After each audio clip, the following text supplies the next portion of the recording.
নমস্কার ফ্রেন্ডস, দেখতে পাচ্ছেন এইখানে বেশ কিছু টমেটোর গাছ আছে এবং তার সঙ্গে এই যে গাছটি দেখতে পাচ্ছেন এটা চেরি টমেটোর গাছ।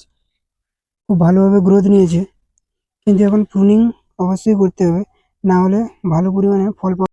নিচ থেকে যে ওয়াটার সাকারগুলো বেরিয়েছে এগুলো কেটে দেবো এবং কিছু গোড়ার দিকে পাতাগুলো কেটে পরিষ্কার করে দেবো, যাতে আলো বাতাস সহজে চলাফেরা করতে পারে এবং এর ফলে কী হবে, কোনো ফাঙ্গাল ডিজিজ তাড়াতাড়ি অ্যাটাক করবে না এবং গাছের ময়েশ্চার লেভেলটাও কন্ট্রোলে থাকবে। নিচ থেকে যেই ওয়াটার সাকারগুলো বেরিয়েছে এবং পাতা সমস্তটা এক এক করে কেটে পরিষ্কার করে দেবো। কী হয়, এতে বেশিরভাগ নিউট্রিয়েন্টসটা অ্যাবজর্ব করে নেয়, তাই সমস্ত ব্রাঞ্চগুলো কেটে দেবো। এইখান থেকে দেখতে পাচ্ছেন দুটো স্টেম বেরিয়েছে, এটাকেই রাখবো, কিন্তু এর সাইডে একে নেব না। এতে কী হবে, ফলের কোয়ালিটিও ভালো হবে এবং ফ্লাওয়ার ড্রপিং হবে না, চান্সেস অনেকটাই কম থাকে। এই দেখতে পাচ্ছেন একটি গাছে সুন্দরভাবে ফ্রেশ হয়ে গেছে। এবার এখান থেকে সমস্ত যে ব্রাঞ্চগুলো বেরোবে, তো তাতেই ফল এবং ফুল আসবে। ঠিক সেম একই রকম এই টমেটো চারাটিকেও প্রুনিং করব। তো বেসিক্যালি নিচের দিকে গোড়ার দিকে যত এফেক্টেড পাতা এবং ওল্ড লিভসগুলো আছে ওগুলো কাটতে হবে। তার সঙ্গে এই যে ওয়াটার সাকারগুলো বেরিয়েছে এই সাকারগুলো অবশ্যই তুলে ফেলতে হবে বা কেটে ফেলতে হবে। এগুলো অবশ্যই আমি কেটে সরিয়ে দেবো।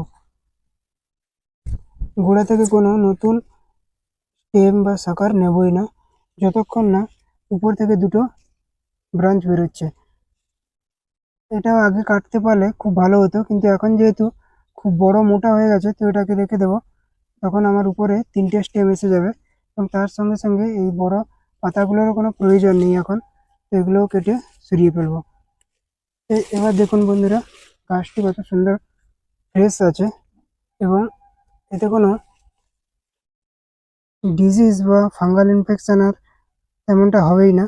দেখতে পাচ্ছেন পুরো ফ্রেশ করে দিয়েছে এবং এই যে স্টেমটা বেরিয়েছে বা শাখাটি বেরিয়েছে এটাকেও সরিয়ে ফেলবো, কারণ পর্যাপ্ত পরিমাণে এনার্জি এ বা নিউট্রিয়েন্টসগুলো এ নিয়ে নেবে।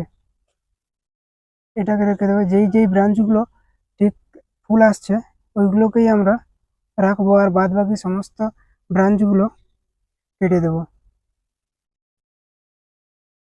তার সঙ্গে এই ব্রাঞ্চটিকে এখন রাখলাম, তার কারণ হচ্ছে এইখানে দেখতে পাচ্ছেন ফুল এসেছে, তো যখনই ফুলটা ফলে কনভার্ট হবে তখন এর টিপটা ভেঙে দেবো, যাতে এইখান থেকে আর কোনো নতুন ব্রাঞ্চ না বেরোয়।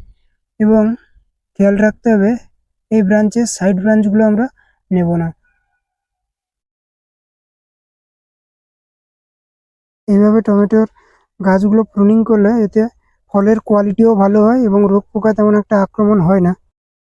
তাছাড়া ফলের প্রোডাকশানও খুব ভালো হয়। তো আজকে এতটাই, দেখা হচ্ছে নেক্সট ভিডিওতে।